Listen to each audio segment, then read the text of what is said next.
Alhamdulillahilladzi bini'matihi tatimmus shalihat. Ashhadu an la ilaha illallah wahdahu la syarikalah wa ashhadu anna Muhammadan abduhu wa rasuluhu la nabiyya ba'dah. Allahumma salli wa sallim ala nabiyyina Muhammadin wa ala alihi wa sahbihi ajma'in. Qala Allah Ta'ala, ya ayyuhalladzina amanu taqullaha haqqa tuqatihi wa la tamutunna illa wa antum muslimun, amma ba'd. Para jamaah yang dirahmati Allah, ikhwan dan akhwat, barakallahu fikum. Pada malam hari ini kembali kita akan melanjutkan pembahasan tafsir ringkas dari surah Al-Baqarah, yang mana terakhir pembahasan sampai pada ayat yang ke-14. Terakhir pembahasan pada ayat yang ke-14, yang mana pada ayat yang ke-14 ini Allah Subhanahu wa ta'ala menyebutkan di antara kebiasaan orang-orang munafiqun, wa idza laqul ladzina amanu qalu amanna wa idza khalau ila syayatinihim qalu inna ma'akum innama nahnu mustahzi'un. Adalah mereka orang-orang munafik apabila bertemu dengan orang-orang yang beriman, maka mereka mengatakan kepada orang-orang yang beriman, kami beriman. Tapi apabila mereka kembali kepada setan-setan mereka, maka mereka mengatakan kepada setan-setan mereka tersebut, inna ma'akum, sesungguhnya kami bersama kalian, kami berpihak kepada kalian. Innama nahnu mustahzi'un, hanyalah kami terhadap orang-orang beriman berolok-olok. Jadi ketika mereka mengatakan kami beriman kepada orang-orang beriman, itu hanya sekedar tipuan, itu hanyalah olok-olokkan mereka agar mereka dianggap seperti orang yang beriman dan berpihak kepada orang yang beriman. Tapi ternyata hakikatnya mereka malah berpihak kepada setan-setan mereka, orang-orang kafirun. Para jamaah yang dirahmati Allah Subhanahu wa ta'ala, pada ayat yang mulia ini sudah kita bahas. Pada intinya adalah bagaimana Allah Subhanahu wa ta'ala menerangkan tentang keadaan orang-orang munafik. Dan orang-orang munafik itu mereka memiliki setan-setan. Setan-setan yang dimaksudkan, kata ulama, adalah ru'asa'uhum wa kahanatuhum, yaitu pemimpin-pemimpin. Jadi mereka punya tokoh, mereka punya pemimpin, mereka punya pembesar-pembesar. Pembesar-pembesar mereka itulah yang disebut dengan setan-setan. Kata ulama, kenapa mereka disebut dengan setan-setan? Karena menunjukkan betapa besarnya kejelekan, keburukan, bahaya, dan sesuatu-sesuatu yang menimbulkan kekacauan pada manusia, sehingga mereka itu disebut dengan setan-setan. Karena memang wajar, karena setan itu ada dari kalangan jin, ada juga dari kalangan manusia. Sehingga siapapun yang membangkang, siapapun yang dia jauh daripada al-haq dan kebenaran, siapapun yang dia mengacaukan kaum muslimin, merusak tatanan manusia, maka dia adalah setan. Karena itu kata-kata syaitan ini, para ulama menjelaskan kenapa makhluk ini disebut dengan syaitan. Kenapa sesuatu yang jelek disebut dengan syaitan, pensifatannya disebut dengan syaitan. Atau kenapa syaitan disebut syaitan? Karena syaitan itu kan bahasa Arab, lalu sudah menjadi bahasa yang ma'ruf dalam bahasa kita. Para ulama mengatakan kata-kata syaitan ini paling tidak dia berasal dari dua kata, dan kata-kata tersebut menunjukkan bagaimana karakter syaitan, mewakili bagaimana sifat-sifat dia. Pertama, syaitan itu berasal dari kata syatona. Yang kedua, syaitan itu berasal dari kata syato. Ya. Pertama, dia berasal dari kata syatona. Syatona ini memiliki dua makna. Makna yang pertama adalah bisa bermakna membangkang atau menyelisihi. Jadi kata-kata syatona itu artinya adalah pembangkangan, menyelisihi. Karena itu setiap karakter, setiap sifat yang memiliki pembangkangan, menyelisihi daripada kebenaran, maka itu adalah syaitan, atau karakter syaitan, atau sifat daripada syaitan. Ya, Allah Subhanahu wa taala telah menceritakan bagaimana kisah iblis lanatullah alaih ketika dia membangkang kepada perintah Allah Subhanahu wa taala, menyelisihi apa yang Allah tetapkan. Maka dia adalah rajanya syaitan, karena dia memiliki sifat pembangkangan. Yang kedua, syatana itu juga bisa bermakna jauh. Ya, dia bisa bermakna sesuatu yang jauh. Dan kalau seandainya kita melihat karakter daripada syaitan itu memang demikian, dia menjauhkan manusia, kata ulama, dari kebaikan dan mendekatkan manusia kepada keburukan. Bagaimana manusia itu akrab dengan kejelekan, keburukan, bagaimana manusia itu dia mudah lalai, bagaimana manusia itu tertarik dan didorong dia untuk melakukan kemaksiatan. Dan kemaksiatan-kemaksiatan yang dilakukan oleh manusia, anak Adam, itu rata-rata karena memang bantuan syaitan. Syaitan yang bantu dia, syaitan yang mendukung dia, dan Allah telah utus syaitan untuknya. Allah Subhanahu wa taala berfirman dalam surah Maryam ayat 83. Allah Subhanahu wa taala menegaskan, alam tara anna arsalna syayatin alal kafirina ta'uzzuhum azza. Tidakkah kalian melihat, tidakkah kalian mengetahui bahwasanya kami, kata Allah, telah mengutus syaitan kepada orang-orang kafir. Kami utus syaitan kepada orang-orang kafir. Dan orang-orang kafir ketika diutus kepadanya syaitan, maka syaitan ini membantu dia untuk durhaka kepada Allah, sehingga dia semakin bersemangat, sehingga dia semakin kuat, sehingga maksiatnya sukses, berhasil, maksiatnya sukses besar. Mungkin ada sebuah ajang maksiat, ada acara maksiat, itu yang bantunya syaitan, sehingga dia bersungguh-sungguh dengan maksiat tersebut, lalu dibantu oleh para syaitan, baik dari kalangan jin ataupun kalangan manusia.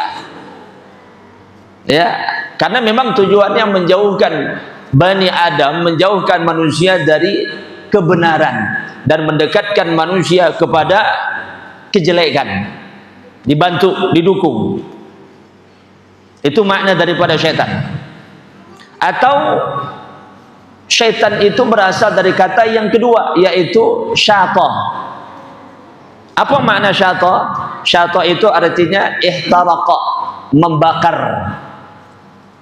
Ya, maknanya adalah membakar. Dan kalau seandainya kita juga melihat bagaimana karakter syaitan, sifat daripada syaitan, dia selalu membakar. Apa yang dibakarnya? Pertama hawa nafsu, syahwat, terus dinyalakan syahwat itu, terus dibakar syahwat itu, didorong oleh syaitan. Ya, karena itu ketika syaitan membakar syahwat-syahwat manusia, mendorong syahwat-syahwat manusia, itu ada alatnya, ada jalannya. Apa jalannya? Di antara jalan syaitan untuk menghidupkan api syahwat adalah makan dan minum. Makanya kita diperintahkan untuk puasa. Dan puasa itu manfaat yang sangat besar, kata Imam Ibnu Qudamah Al-Maqdisi rahimahullahu taala, adalah menutup pintu syaitan, menutup pintu yang itu menjadi alat dia untuk membangkitkan syahwat. Ya, dengan pelaksanaan ibadah puasa. Jadi ketika puasa dilaksanakan, maka pintu itu ditutup, sehingga dorongan seseorang yang berkaitan dengan syahwat itu berkurang. Walaupun tidak hilang, tapi paling tidak berkurang. Ya, itu yang dibakar oleh syaitan, syahwat seseorang. Yang kedua yang dibakar oleh syaitan itu adalah kemarahan, api amarah. Disulut, dibakar. Bagaimana orang marah, bagaimana orang benci, bagaimana orang emosi yang melampaui batas. Ya, karena amarah dan emosi yang tidak terkendali itu datang dari syaitan. Syaitan yang menghidupkan apinya sehingga dia mendidih, lalu dia bergelegak.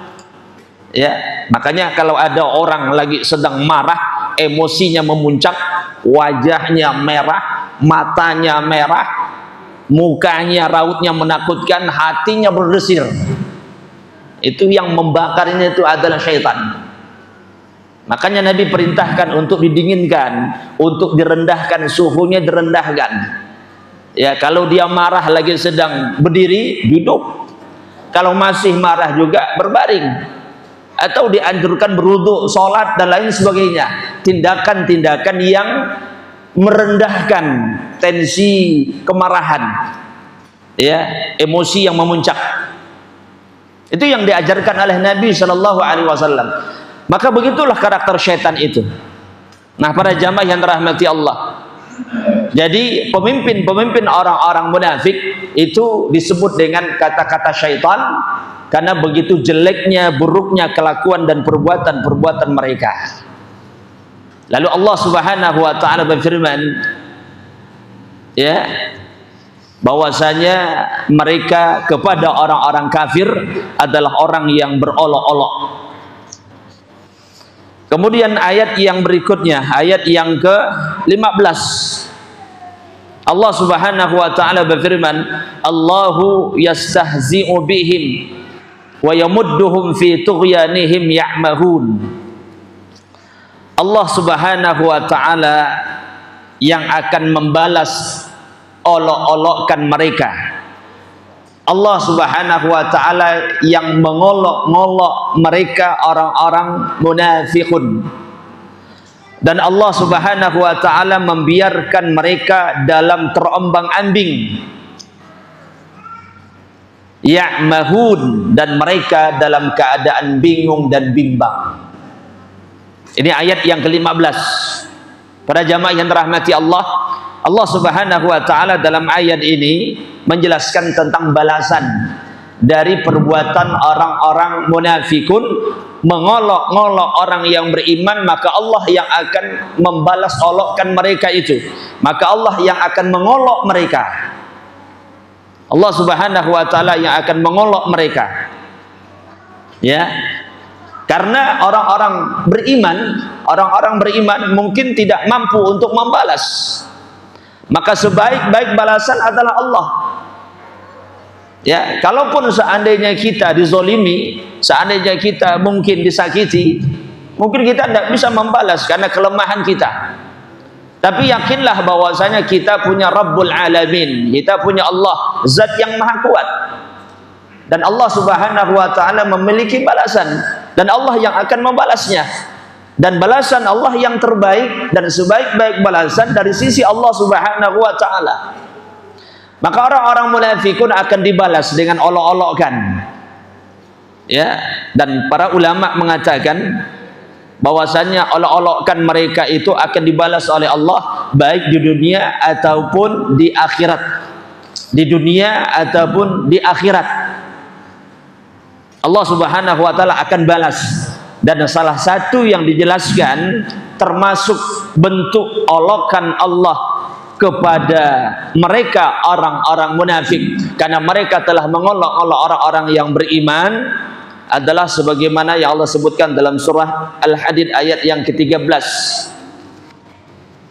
Jadi pada yaumul qiyamah, orang-orang mukmin ketika mereka menyeberang sirat, maka orang-orang mukmin itu memiliki cahaya, karena sirat itu dalam keadaan gelap gulita, menyeberang jembatan yang sangat-sangat halus, lembut, kecil, dalam keadaan gelap, di bawahnya api neraka. Maka waktu itu tidak ada yang diperlukan kecuali cahaya dari Allah Subhanahu wa taala. Orang-orang yang beriman itu memiliki cahaya, sedangkan orang-orang munafik tidak memiliki cahaya, tapi mereka juga harus nyebrang sirat. Ketika mereka menyeberang sirat, maka mereka melihat dari kejauhan ada cahaya yang dimiliki oleh orang-orang yang beriman. Ya, sementara mereka orang-orang munafik perlu cahaya tersebut, lalu mereka cepat-cepat untuk mengejar cahaya itu supaya mereka dapat bias cahayanya, bagian cahayanya dari orang-orang beriman. Ya, mendekat mereka dan mereka mengharapkan cahaya tersebut. Kata Allah, ketika mereka sudah mendekati orang beriman yang memiliki cahaya ketika di sirat, maka serta-merta Allah Subhanahu wa taala tutup, Allah berikan dinding antara orang yang beriman dengan orang-orang yang munafik. Ya, antara beriman dengan orang-orang munafik, lalu Allah berikan dinding, dan dengan sebab dinding itu mereka tidak bisa mendapatkan cahaya itu. Itulah olokkan Allah kepada mereka orang-orang munafik, seolah-olah mereka dapat tapi mereka ditipu. Pun bahasa kita dibulai, ya, dibulai, diolok-olok, ambillah, tapi ternyata itu hanya sekedar tipuan untuk mereka, lalu mereka tidak mendapatkan cahaya dari Allah Subhanahu wa taala. Para jamaah yang dirahmati Allah, ya, sahabat Ibnu Abbas radhiyallahu taala anhuma menyebutkan bahwasanya di antara tipuan Allah kepada mereka orang-orang munafik adalah ketika mereka melihat pintu surga itu dibuka dan mereka melihat surga pintunya terbuka, kemudian mereka pun menyangka bahwasanya mereka akan dimasukkan ke dalam surga, dan mereka sudah mulai mendekati pintu surga. Terbuka, mereka lihat. Tapi begitu mereka mendekati surga tersebut, maka surga itu langsung ditutup dan mereka tidak bisa masuk ke dalamnya, tapi mereka dimasukkan ke dalam neraka Allah Subhanahu wa taala. Mereka tertipu dan mereka diolok-olok oleh Allah Subhanahu wa taala. Ya, dan itu azab untuk mereka. Karena azab di akhirat nanti tidak hanya azab yang berkaitan dengan masalah jasad yang disakiti, jasad yang dilukai, badan yang disobek-sobek, tapi juga azab perasaan, hati, rasa takut, rasa kecewa, rasa terhina dan dihinakan, itu juga azab untuk mereka. Jadi mereka diazab zahir dan batinnya. Zahirnya diazab, batinnya pun juga diazab. Ya, ibaratnya orang dikeroyok, orang dipukuli, ditakut-takuti lagi. Ya, kau bakal mati di sini, kau tidak akan diberi makan, kau akan sengsara dan seterusnya. Zahir batinnya dia diazab. Dan azab akhirat adalah azab yang pedih dan azab yang dahsyat. Nah, para jamaah yang dirahmati Allah, lalu Allah Subhanahu wa taala berfirman, wa yamudduhum. Kalimat berikutnya Allah Subhanahu wa taala telah membiarkan mereka. Wa yamudduhum. Makna dari kalimat tersebut kata ulama, yatrukuhum. Allah Subhanahu wa taala meninggalkan mereka.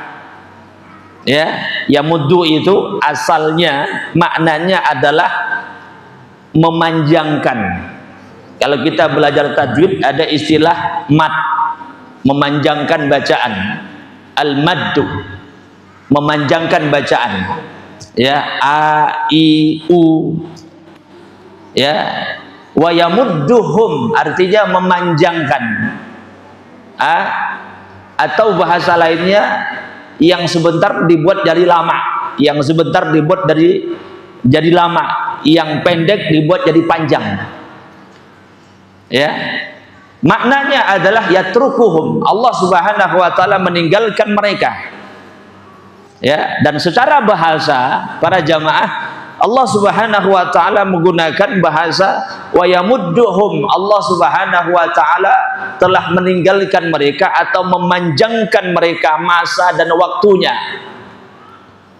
Kata ulama tafsir, bahasa yang semakna dengan ini ya ada dua, atau yang punya kaitan bahasa dengan kata-kata wa yamudduhum itu ada dua secara umum.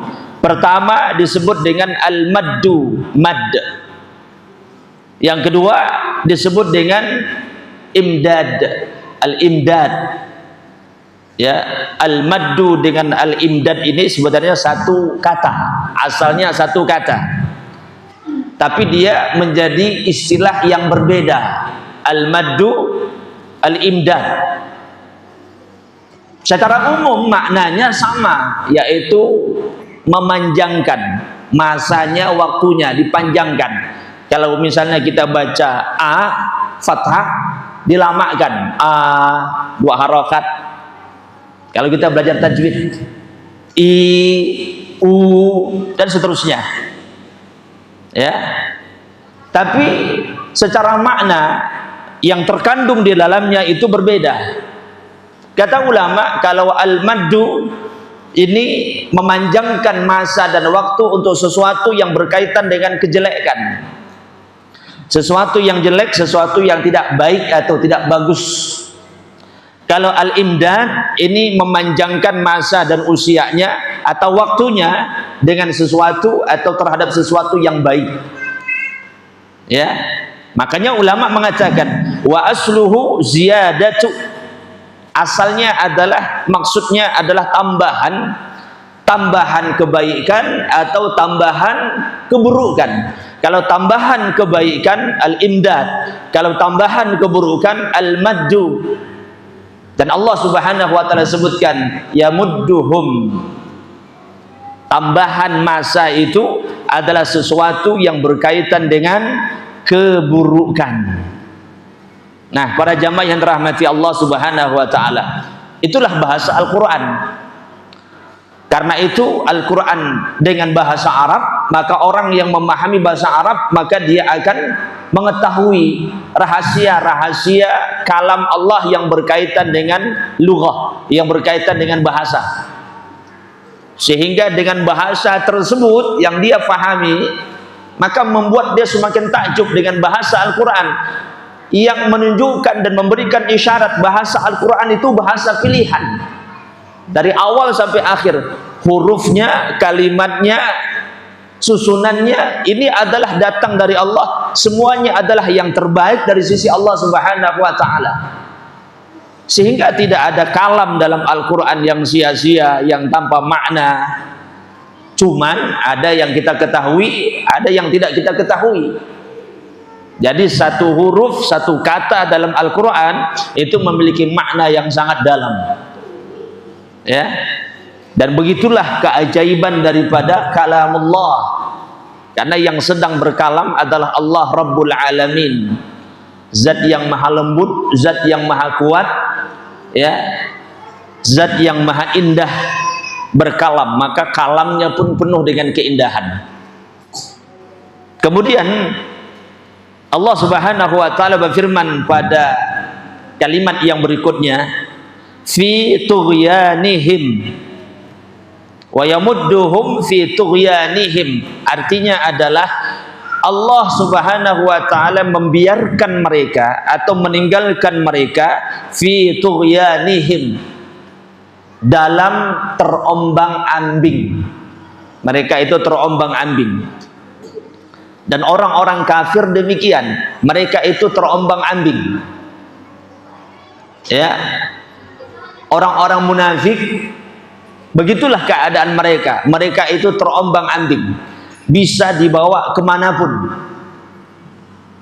bisa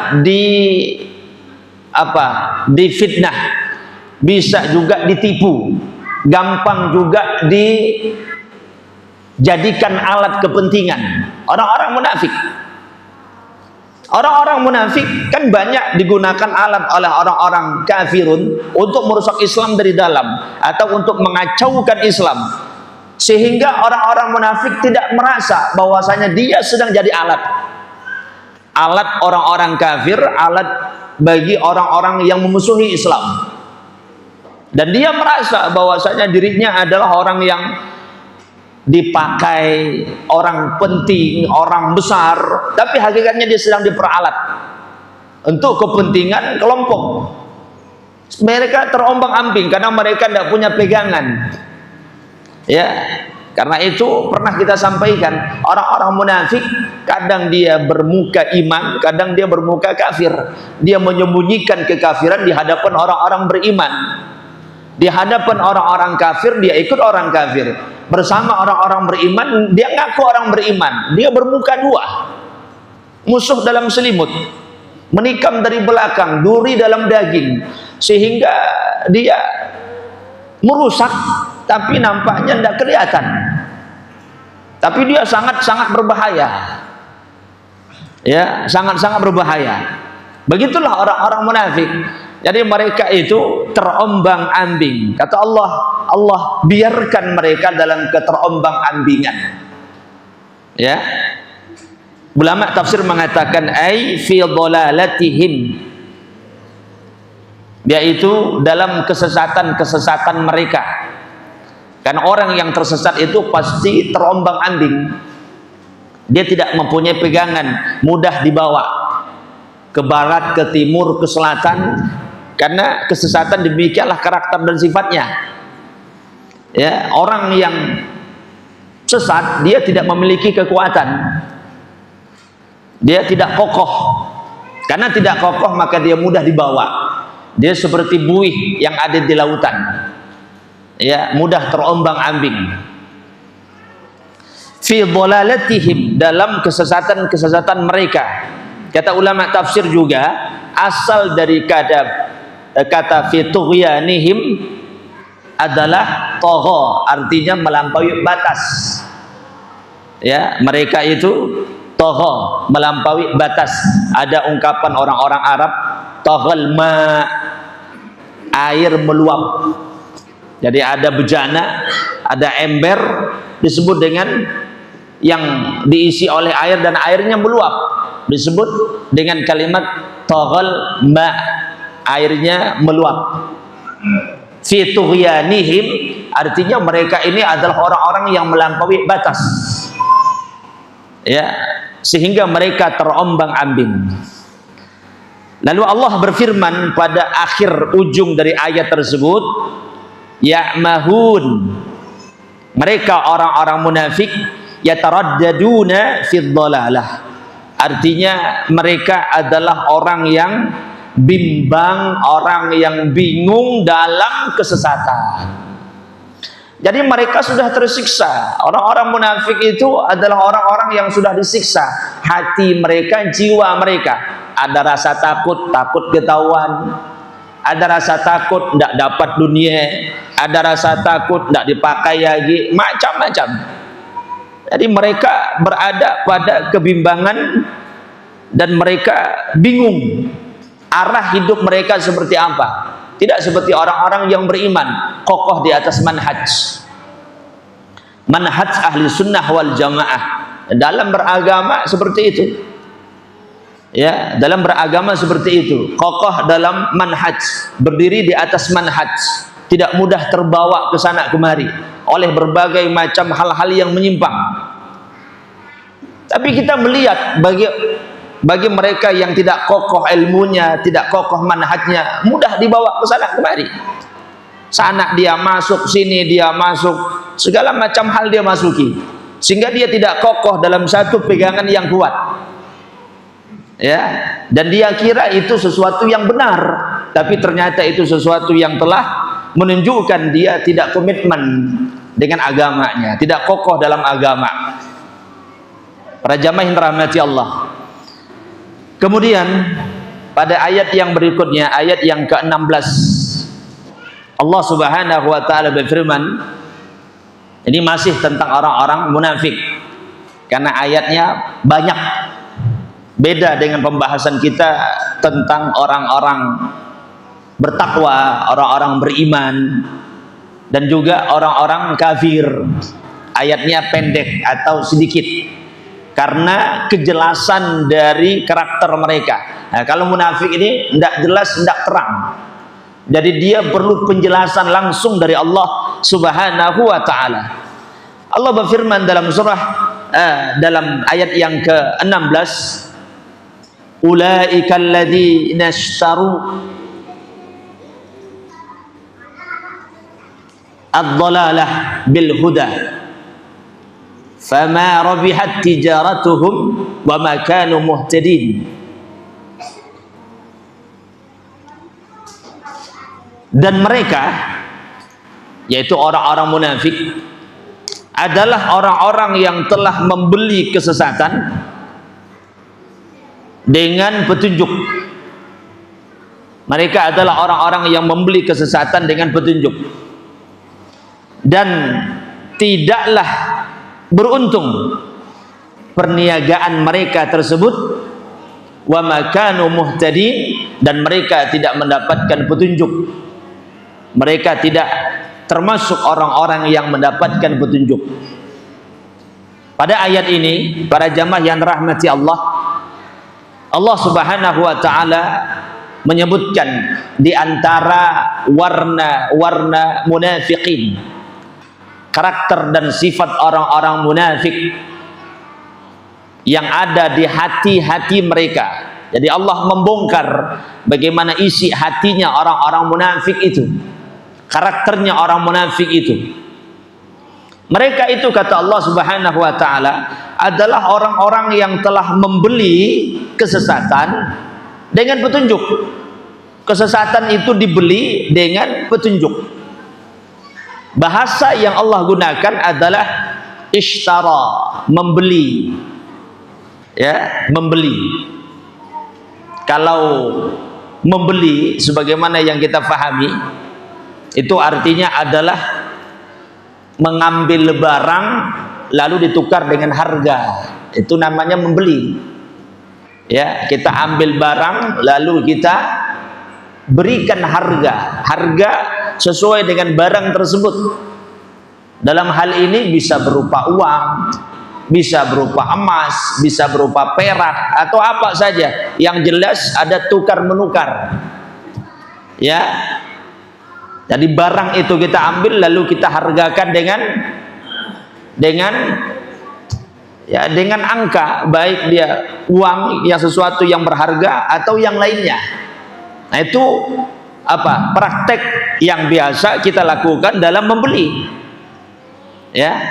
Tapi yang dimaksudkan dalam ayat ini, ketika mereka orang-orang munafik membeli kesesatan dengan petunjuk, artinya kata ulama adalah annahum istabdiluna ma karahallahu minadh dhalalah bima ahabbahu minal huda, yaitu di mana mereka mengganti. Apa yang mereka ganti? Yang mereka ganti adalah apa-apa yang dibenci oleh Allah Subhanahu wa ta'ala dari kesesatan dengan apa-apa yang dicintai oleh Allah. Sesuatu yang dicintai oleh Allah mereka tukar, mereka ganti dengan sesuatu yang dibenci oleh Allah Subhanahu wa ta'ala, yaitu kesesatan. atau kesesatan itu mereka ambil, mereka tarik, lalu mereka tanggalkan nilai-nilai keimanan, nilai-nilai sesuatu yang dicintai oleh Allah Subhanahu wa taala. Itu seperti membeli. Ya. Dan biasanya kalau kita mengadakan jual beli,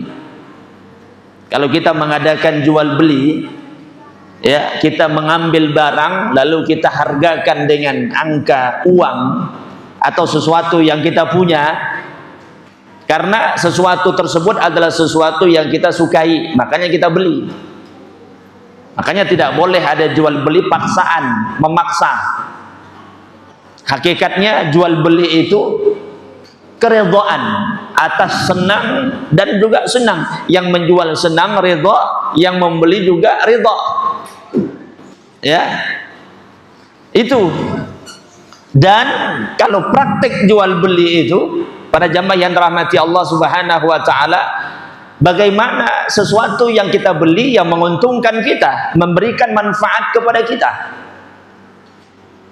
Itu biasa praktek jual beli. Maka tidak boleh jual beli ataupun membeli sesuatu yang tidak punya manfaat. Ya, jual beli najis umpamanya, ini tidak ada manfaatnya. Jual beli buih, tidak ada manfaatnya untuk apa? Ya, praktek jual beli demikian. Tapi di sini bagaimana Allah Subhanahu wa taala menyebutkan praktek yang dilakukan oleh orang-orang munafikun, walaupun bukan hakikat sebenarnya, tapi ini permisalan yang sangat baik, yang sangat indah dari Allah Subhanahu wa taala tentang karakter orang-orang munafik. Ya, orang-orang munafik dalam jual beli tersebut membeli kesesatan dengan keimanan. Ini jelas kesesatan tidak memiliki manfaat dan keimanan itu memiliki manfaat. Karena tidak memberikan manfaat, apa kata Allah? Fama rabihat tijaratuhum, maka perdagangan mereka, jual beli mereka tidak bermanfaat. Membelinya itu tidak ada manfaat sama sekali. Ya, karena apa yang diambilnya ini sesuatu yang tidak bermanfaat. Maka para jamaah yang dirahmati Allah Subhanahu wa taala, kata sahabat Ibnu Abbas radhiyallahu taala anhuma, akhazud dalalata wa tarakul huda. Mereka itu mengambil kesesatan dan mereka meninggalkan petunjuk dari Allah Subhanahu wa taala. Petunjuk itu mereka tinggalkan. Mereka lebih senang dalam keadaan tersesat. Ya, itu yang mereka praktekkan. Akhirnya perdagangan itu, pembelian itu tidak menguntungkan, wa makanu muhtadin, dan mereka juga tidak mendapatkan petunjuk dari Allah Subhanahu wa taala. Ya, berbeda dengan orang-orang yang beriman. Orang-orang yang beriman membeli surga Allah, membeli kenikmatan di akhirat dengan apa yang mereka miliki, dari harta, dari jiwa, dari badan mereka, dari jasad mereka. Mereka, orang-orang yang beriman, telah mengadakan akad dengan Allah Subhanahu wa taala. Apa akadnya orang-orang yang beriman dengan Allah? Menjual dirinya kepada Allah. Nanti Allah akan beli jiwa kita, badan kita, diri kita dengan sesuatu yang sangat berharga, yaitu surga Allah Subhanahu wa taala. Kalau sudah seperti itu akadnya, praktek jual belinya, untung atau rugi kita? Pasti untung. Tidak perlu lagi ditanya dan diragukan, pasti untung. Ya, kalau jual belinya orang-orang munafikun, rugi. Kalau jual belinya orang-orang yang beriman, pasti untung. Dan Allah Subhanahu wa taala akan bayar dengan surganya. Ya, jadi diri kita ini, para jamaah, kita wakafkan untuk Allah Subhanahu wa taala, untuk meraih surga Allah, supaya Allah Subhanahu wa taala membayar diri kita dengan surganya. Baik. Kemudian ringkasannya pada ayat yang berikutnya Allah Subhanahu wa taala berfirman, ayat yang ke-17 ya. Mathaluhum kamathalil ladzi istawqada nara falamma adha'at ma hawlahu dhahaballahu binurihim wa tarakahum fi zulumatin la yubsirun. Allah Subhanahu wa taala berfirman, permisalan mereka, yaitu orang-orang munafik, permisalan mereka, kata ulama, Allah Subhanahu wa taala memberikan permisalan untuk orang-orang munafik, dan permisalan itu bertujuan agar jelas apa yang telah diceritakan, apa yang telah digambarkan, dan permisalan tersebut untuk mendekatkan pemahaman kita agar kita bisa mengambil pelajaran, ya, mudah untuk kita cerna. Dan itulah salah satu tariqah tarbiyah Allah Subhanahu wa taala dengan memberikan permisalan. Ya, kita kalau ngomong dengan kawan, ngobrol dengan kawan, apalagi ngajari kawan, tidak paham dia, kita berikan permisalan, contoh supaya dia paham. Kadang-kadang dengan contoh tersebut, dengan permisalan baru dia paham. Oh, iya kayak gesam. Ya. Ada ilmu yang dipelajari oleh para santri, ya, ilmu bahasa Arab. Salah satu cabangnya adalah ilmu nahwu. Ilmu nahwu. Ada ilmu shorof, ada ilmu nahwu. Nahwu itu artinya adalah contoh. Nahwu itu secara bahasa artinya adalah contoh, misal atau contoh. Kenapa ilmu itu disebut dengan ilmu nahwu? Karena banyak contoh di dalamnya. Dalam kitab itu banyak contoh-contohnya. Ya, dengan contoh tersebut kita jadi mudah paham. Jadi mengerti apa maksud kaidah ini. Ya. Sehingga diberikan contoh. Makanya hampir setiap bab tidak lepas dari contoh. Ya, sehingga memudahkan kita untuk belajar. Karena itu jangan belajar bahasa Arab kaidah semua, contohnya si Ad. Pusing kita. Nah, berikan dia contoh supaya mudah memahami.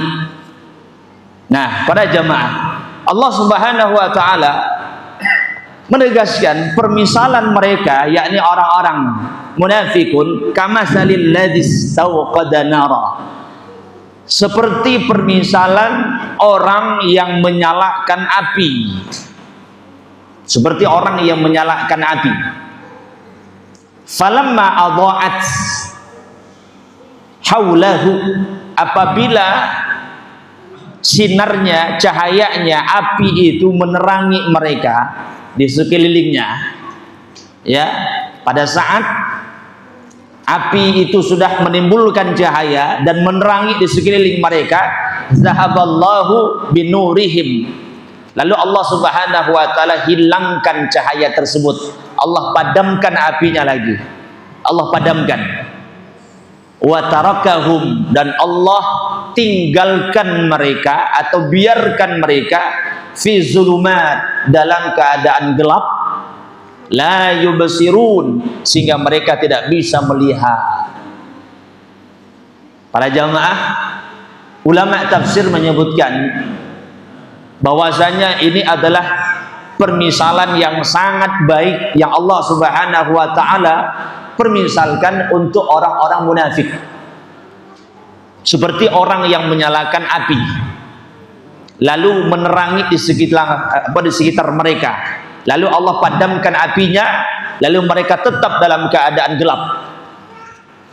Yang kedua, sebagian ulama menerangkan bahwasanya ketika Nabi Shallallahu Alaihi Wasallam hijrah ke kota Madinah, ketika Nabi hijrah ke kota Madinah, maka di situ ada orang-orang yang masuk Islam.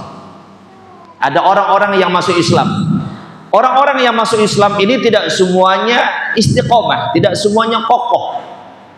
Kalau para sahabat ya, yang imannya kuat jelas. Tapi ada juga di antara mereka begitu masuk Islam lalu timbul keraguan dalam hatinya. Ada juga yang masuk Islam tapi malah membela orang-orang kafir.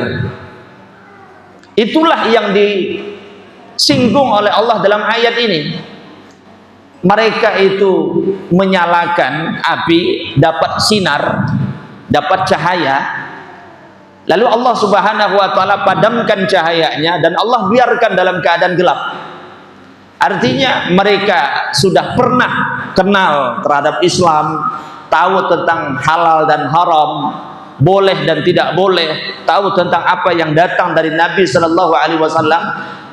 Tapi karena dia tidak bisa merawatnya dengan baik atas kehendak Allah Subhanahu wa taala, lalu dia merasa ragu. Imma dia murtad atau dia mengikuti langkah-langkahnya orang-orang munafikun. Itulah yang dimaksudkan ketika mereka ragu, bimbang dengan Islamnya mereka, tidak kuat, lalu juga mereka mengikuti orang-orang kafir sehingga mereka jadi munafik. Maka itulah yang dimaksudkan Allah memadamkan cahaya mereka, la yubsirun, sehingga mereka tidak bisa lagi melihat kebaikan. Karena para jamaah, memang Allah Subhanahu wa taala sebut wahyu itu adalah cahaya Allah, kesesatan itu adalah kegelapan. Sebagaimana Allah Subhanahu wa taala berfirman, ya huwallazi yunazzilu ala 'abdihi ayatun bayyinat.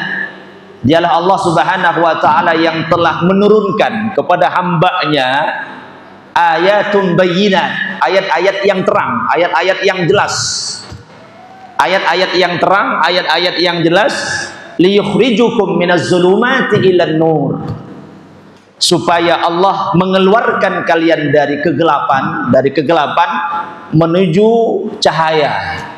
Gelap yang dimaksudkan kesesatan, kekafiran, kesyirikan, kemunafikan, penyimpangan, itu gelap.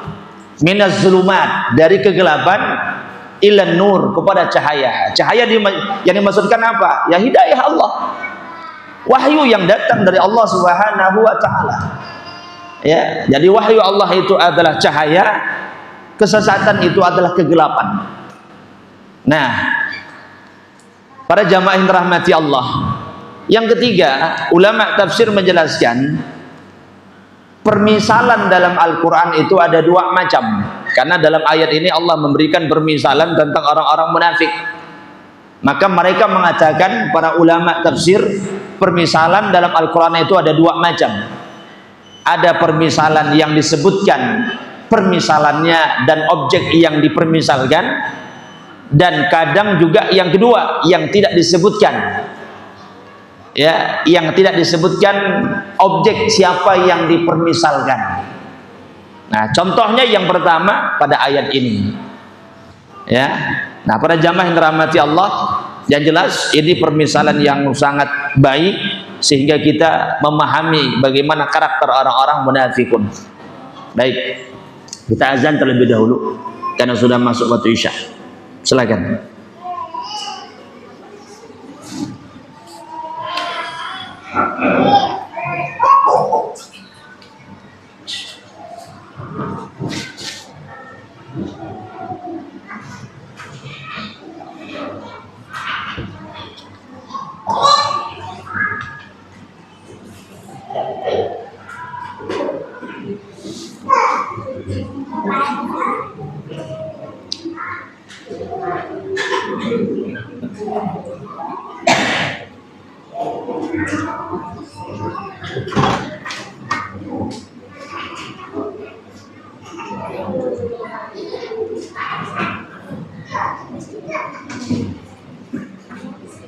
Allahu Akbar, Allahu Akbar, Allahu Akbar, Allahu Akbar.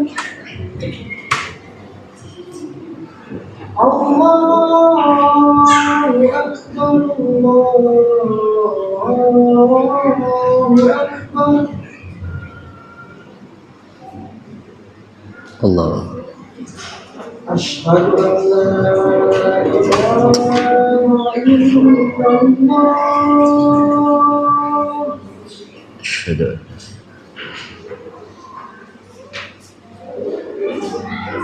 أشهد أن لا إله إلا الله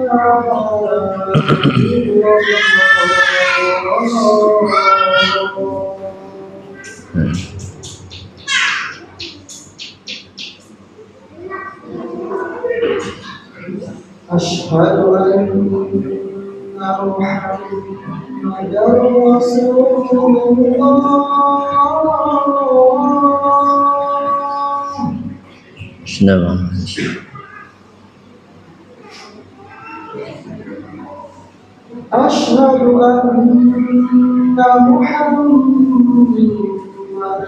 رسول الله أشهد أن محمدا رسول الله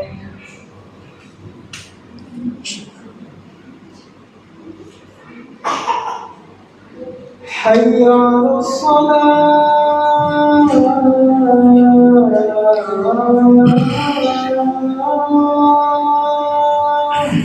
لا حول ولا قوة حي على الصلاة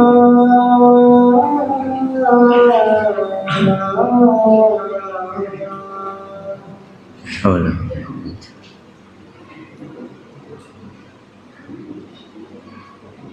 حي على الفلاح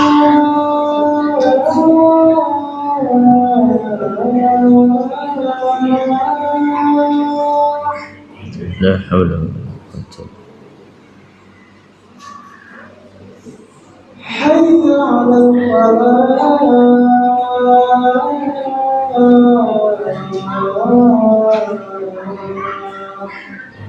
لا حول ولا قوة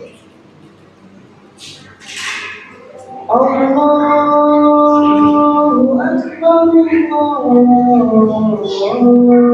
أكبر الله أكبر الله أكبر لا إله إلا الله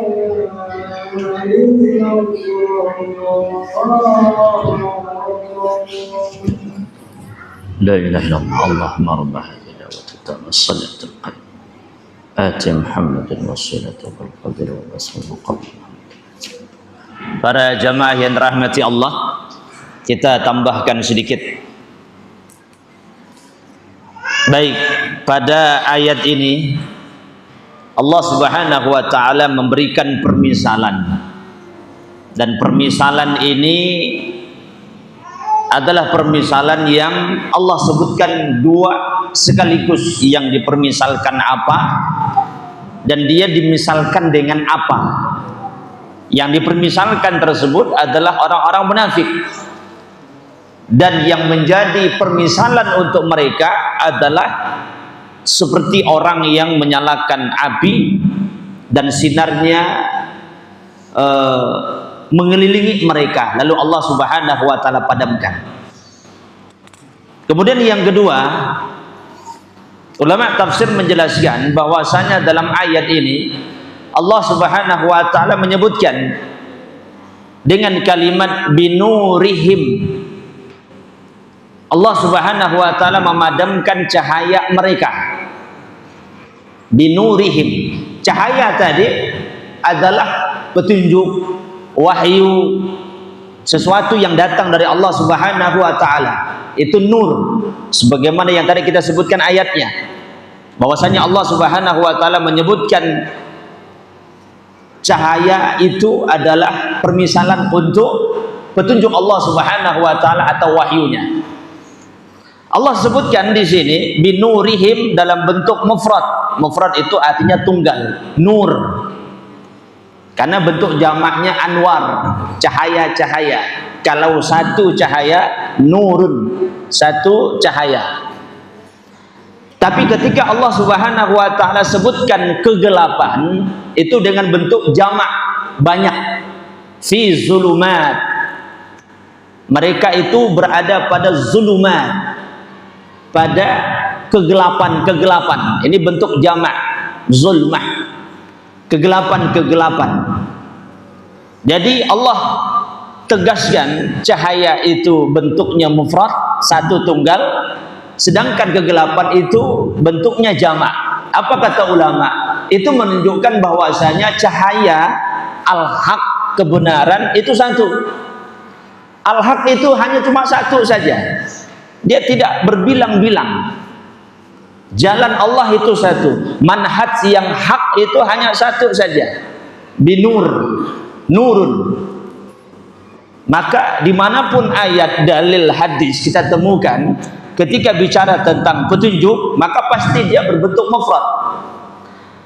Tapi kesesatan, penyimpangan, kegelapan, maksiat, kesyirikan, kebidahan, ini jumlahnya banyak. Ya, jumlahnya bermacam-macam. Dia tidak hanya satu ragam, bahkan tidak hanya 10 ragam. Dia bermacam-macam bentuknya kesesatan itu. Artinya jalan kebenaran itu satu, jalan penyimpangan kesesatan itu banyak.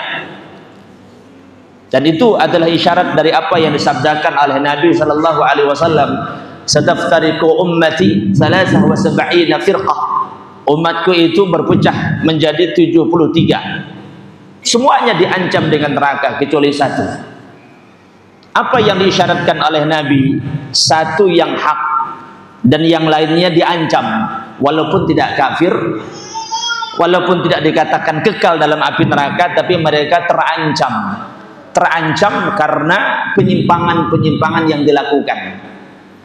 Ya, tentu hadis ini menunjukkan berapa jumlah yang selamat tersebut? Satu. Berapa jumlah yang terancam tersebut? Banyak, puluhan, bahkan sisanya. Ya.